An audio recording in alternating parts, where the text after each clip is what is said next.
Decision to Live s'élève comme une oraison funèbre à la gloire du sentiment pur. Une fresque de brume et de vagues où Park Chan-wook troque le scalpel de la violence pour le pinceau de l'obsession. C'est un film qui ne se regarde pas.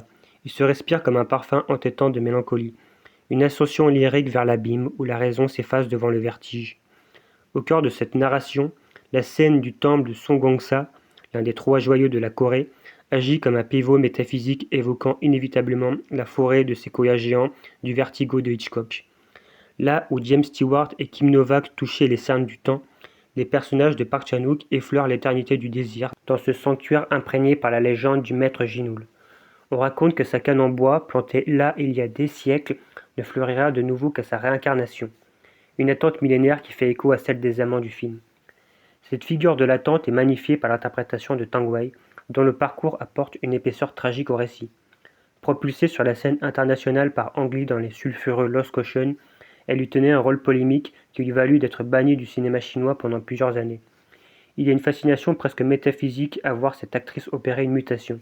C'est comme si la femme fatale et tueuse de Lost Ocean, marquée par le sang et la trahison, se transmutait soudainement en l'objet de rêve absolu. Cette muse spectrale aperçue dans un grand voyage vers la nuit de Big Gan. Elle n'est plus seulement une suspecte, elle devient une réminiscence, une femme mirage que l'on poursuit à travers les décombres de la mémoire. Cette dimension onirique est démultipliée par la barrière de la langue. L'utilisation d'applications de traduction et le décalage entre le coréen et le mandarin créent une zone de flottement, un espace de pure fiction où l'incompréhension devient la forme la plus haute de l'intimité. Dans cette atmosphère de rêve éveillé, la mise en scène déploie des transitions audacieuses que certains ont jugées artificielles ou trop démonstratives. Pourtant, elle fonctionne ici comme une sorte de cadavre exquis, une logique de superposition ou l'écriture automatique propre à la grammaire du songe. Ces raccords impossibles ne sont pas de simples prouesses techniques, mais la manifestation d'une logique de rêve, où l'espace et le temps s'effondrent.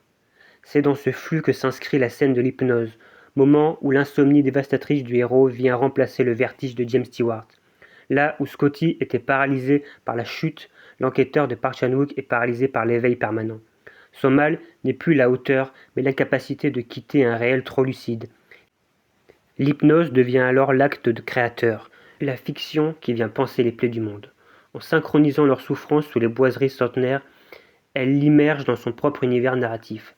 C'est un geste d'une douceur hallucinante qui, sans une once de vulgarité, contrairement à l'âpreté d'Old Boy ou de Mademoiselle, s'avère bien plus érotique que n'importe quel éclat charnel. La seconde partie du film bascule alors dans un maelstrom onirique. L'enquête n'est plus une procédure, mais une dérive où toutes les affaires non résolues de l'enquêteur se mélangent dans une tempête mentale. Le détective devient le prisonnier d'un labyrinthe où chaque dossier classé est une vague venant s'échouer sur le rivage de la raison. Le génie du cinéaste est de transformer cette quête au sein du temple de Songongsa en une épopée métaphysique où la vérité ne se trouve plus dans les indices, mais dans l'écume et le silence des légendes, liant ainsi le destin de cette icône brisée à la force inexorable des éléments qui reprennent toujours leurs droits. C'était ma déclaration d'amour à ce film que j'ai adoré, sorti en 2022, donc, de Park Chan-wook, qui, pour moi, est plus en fait une espèce de mélange psychologique qui symbolise d'une certaine manière, on pourrait dire, la complexité du sentiment amoureux. On a beaucoup entendu que le film était en fait un peu laborieux, incompréhensible et surtout saturé d'effets de mise en scène inutiles. Mais moi j'ai l'impression en fait que le film essaye de nous faire comprendre que le sentiment amoureux est inutile et d'une certaine manière aussi laborieux et complexe. C'est pour ça que pour moi le film fonctionne totalement. Je dis pas qu'il est parfait, mais pour moi il m'a vraiment perdu dans cette espèce de labyrinthe mental, que ce soit avec ce que je pense être une espèce aussi d'amour à Vertigo, clairement à Hitchcock, hein. Comme je l'ai dit dans cette critique, on a vraiment la scène du temple qui pour moi représente une espèce de délimitation physique et de cinématographique, on pourrait dire entre le rêve et la réalité, comme d'une certaine manière la délimitation qu'on avait dans la scène, comme je l'ai dit dans la critique, de la forêt de Sequoia, où le personnage de Kim Novak va parler de ses anciennes vies, de sa résurrection, de sa réincarnation, et quelque chose que j'aime beaucoup, qui pour moi le film plonge les deux films. En fait, à l'époque on avait beaucoup reproché à Hitchcock la vraisemblance de son récit, et lui il disait mais en fait monsieur l'invraisemblable, on se fiche de la réalité, ce n'est qu'un film, on peut faire ce qu'on veut.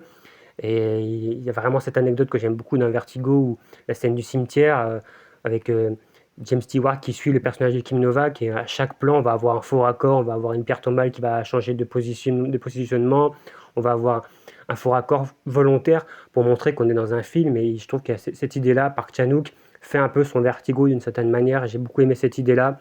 Moi, j'aime beaucoup la fin aussi avec ces personnages qui se font dans l'eau, presque un peu comme une tortue, parce qu'on a une affaire de tortue qui revient à un moment donné, alors qu'elle était complètement sortie de l'histoire.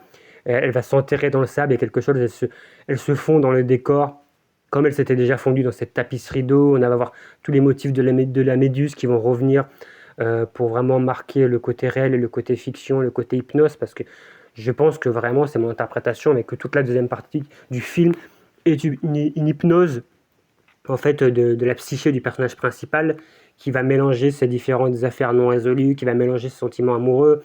C'est quand même très étrange qu'il change de juridiction pour une fois qu'il a résolu l'affaire, et il va retrouver cette femme qui va aussi encore être accusée de meurtre. C'est quand même vraiment assez tiré par les cheveux, mais moi c'est ce que j'aime.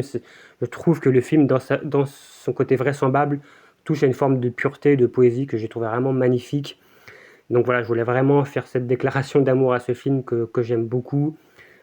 Pour moi, c'est un des plus beaux de Park Chan-wook. Je le trouve beaucoup plus subtil qu'un Old Boy ou qu'un Mademoiselle. Je trouve que c'est peut-être un film peut-être un peu surcoté. Je suis d'accord sur certains points, mais j'ai l'impression quand même que beaucoup de gens soit n'ont pas compris, soit se sont ennuyés, soit ont reproché la forme, qu'il y ait trop de forme. Et moi, je ne comprends pas cette critique en fait de reprocher la forme au cinéma, que le film soit trop bavard, ok, que le film soit peut-être incompréhensible, ok, mais qu'il y a un excès de forme. Je veux dire, pour moi, reprocher à un film un excès de forme, ça serait comme reprocher, je sais pas, à une musique un excès de notes, quoi. Vraiment, c'est pour moi le propre du cinéma, c'est le visuel, c'est la forme, c'est le montage, c'est les ellipses, les enchaînements. Et je trouve qu'il y a quelques-unes des plus belles transitions que j'ai vues de l'histoire du cinéma, même si c'est pas toujours très subtil, mais en même temps, est-ce que le sentiment amoureux est subtil? Je crois pas. Et je pense que c'est Park Chan-wook. Park Chan-wook, c'est ce qu'il a voulu faire avec ce film, nous plonger dans un maelstrom de mise en scène et de sentiments que voilà, moi je trouve passionnant. Après voilà, encore une fois, j'aime beaucoup les acteurs, j'adore la musique. D'ailleurs, que cette musique qu'on entend, qui est une des plus belles, on a la musique pop qu'on entend dans le film, je sais plus comment elle s'appelle, qui vient des souvenirs, je crois, de Park Chan-wook. Mais aussi, on a cette musique lyrique, orchestrale qu'on va entendre d'ailleurs, qui commence dans la scène du temple, que je trouve aussi magnifique. Et donc voilà, c'est vraiment un film dont je voulais vraiment faire une critique plus structurée par rapport à mes autres films pour faire comme une espèce de lettre d'amour et après partir un peu dans des surinterprétations. Mais c'était vraiment pour moi un devoir de dire, de faire ressentir ce que j'ai ressenti devant ce film. Je ne sais pas si vous l'avez vu, si vous l'avez apprécié, si vous l'avez trouvé incompréhensible. Moi, en tout cas, je l'aime beaucoup. Et voilà, je pense que j'ai à peu près dit tout ce que je voulais sur ce film. Je ne sais pas si je parlerai d'autres Park Chan-wook ou d'autres films coréens, parce qu'il y a plein de cinéastes coréens que j'adore. Il n'y a pas que Park Chan-wook et Bong Joon-ho, il y a évidemment Hong Sang-soo, Lin Chan-dong, Kim Ki-duk, Kim Ki-young. Enfin, j'aime beaucoup tous ces réalisateurs-là. Même bien avant la vague coréenne qu'on a depuis Memory of Murder, il y avait des choses intéressantes aussi avant. Donc voilà, c'est vraiment une petite critique plus courte que les autres. J'espère que j'ai pas trop été laborieux, que vous avez pris de plaisir, que vous avez à peu près compris ce que je pensais du film et mes théories. Je vous dis à plus pour une prochaine critique. Peut-être encore une fois, j'essaierai de lire pour pas trop me perdre dans mes pensées, de faire quelque chose de structuré, mais ça dépend parce que j'aime bien partir un peu dans tous les sens. Puis je vous dis à plus pour une prochaine vidéo et encore une fois, continuez d'aller au cinéma, de discuter des films entre vous, c'est ça le plus important. Et je vous dis à plus.